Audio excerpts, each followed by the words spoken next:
The new Gen 11 player of England, Teddy Knight, threatens Blue Lock to give up the match before the match ever starts. What is his true goal and what is he aiming for? Blue Lock Chapter 353, titled Super Dark Force, starts with Teddy Knight with Nanase asking, what's with this guy? As Nanase, the only competent person in this facility apparently, asking, wait, isn't that Teddy Knight, the newest member of the new generation World 11? As Teddy Knight, with no hesitation, bull rushes Nanase and Raichi, saying, doesn't ego get in the way of living? It causes conflicts with others and painful comparisons, as he dribbles past Nanase and Raichi, making them look absolutely stupid, posterizing them in the process. As Raichi looks back, wondering, this guy's dribbling. It's so irregular that I have no idea what he'll do next. As Teddy Knight, pulling off a Spider-Man pose, says, that's why a worthless puppet like me just isn't suited to live as an egoist. Now, how many of you do I need to get past before you give up? Acting cocky as shit for absolutely no reason. As just then, Isagi and Ren chime in from behind, with Isagi saying, hey now, I thought we'd be late, so we came over to see what's up. With Ren saying, which team's idiot vermin slipped in here? If we steal the ball, you'll get out of here, right? As Ren says, we'll play with you, so bring it, you worthless puppet. Which makes me wonder, how and why did y'all not get involved sooner? Were you not in the same vicinity of this dude doing what he did? They're not real teammates. They just wanted to see their other teammates get absolutely washed, as if the France game wasn't enough. As Teddy looks at Isagi and Ren saying, jolly good, it is.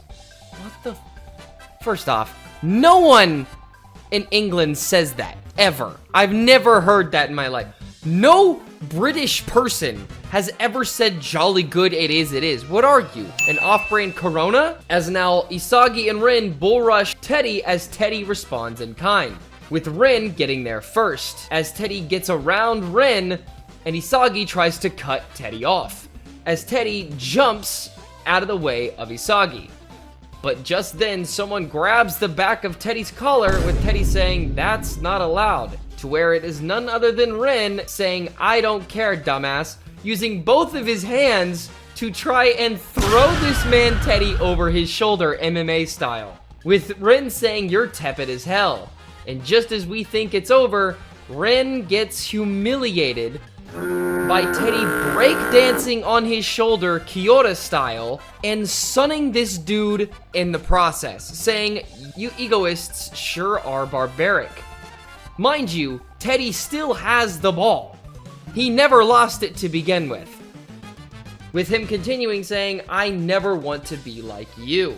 If I was Ren, I'm packing it up and leaving. There's no way on God's green earth I come back from this. It doesn't matter what you do. Your stocks have never been lower. Matter of fact, they're negative. If you invested in Ren stocks, this has got to be like the 2008 stock market crash. That's what this has to feel like right now, because holy hell, this is terrible. As just then, the savior Isagi Oichi, with the puzzle pieces forming around him, cuts Teddy off, saying, what a coincidence, you egoless weirdo, taking the ball from Teddy.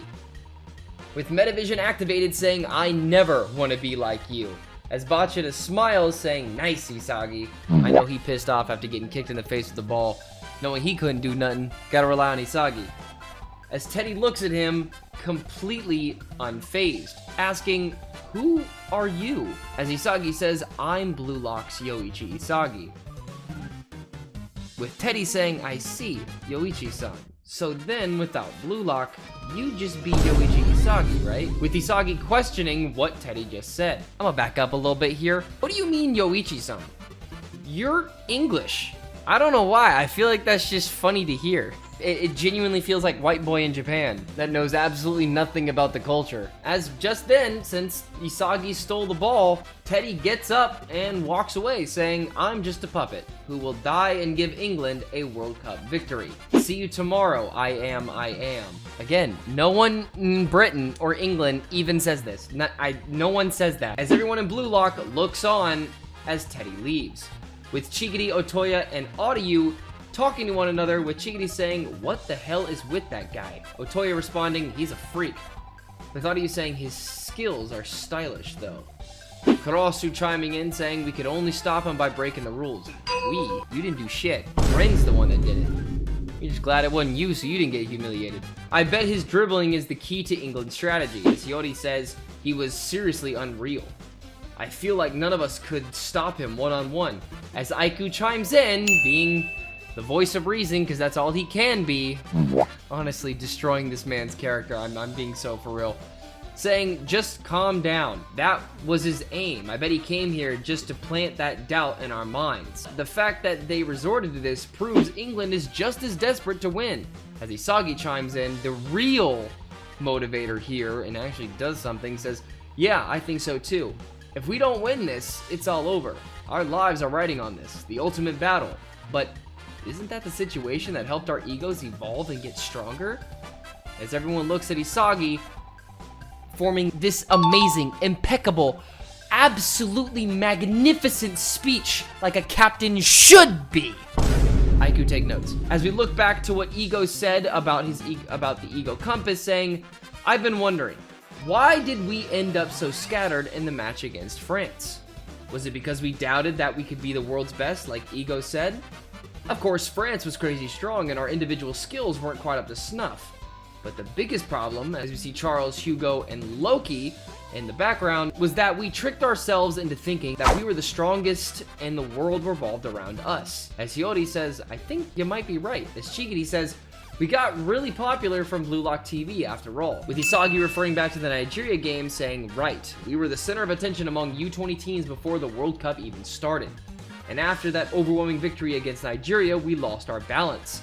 As we see the Japanese flag in the background with Isagi on one side, Corona, Nanase, and Chigiri on the other, foreshadowing something, possibly, I'm not really sure, but Isagi said, but Japan was never considered a favorite to win. As we see England, Spain, Germany, Italy, Brazil, and Argentina, we're not the birthplace of soccer like England, or a soccer powerhouse like Brazil. As it cuts to Raichi and Ren, with Isagi continuing saying, our soccer history is fairly brief, and most of that history is yet to be written. Plus, when it comes to all of us gathered here in Blue Lock, none of us were the sort of elite players who could have gone to play overseas. We were a bunch of outcasts and failures who did things our own way, referencing different times throughout Blue Lock and how they got to where they are today. Isagi continuing saying, so let's quit fooling ourselves. This team isn't the center of the world. As we see chains forming in the ground from the Blue Lock symbol, saying we came together in an insane place in the corner of the world.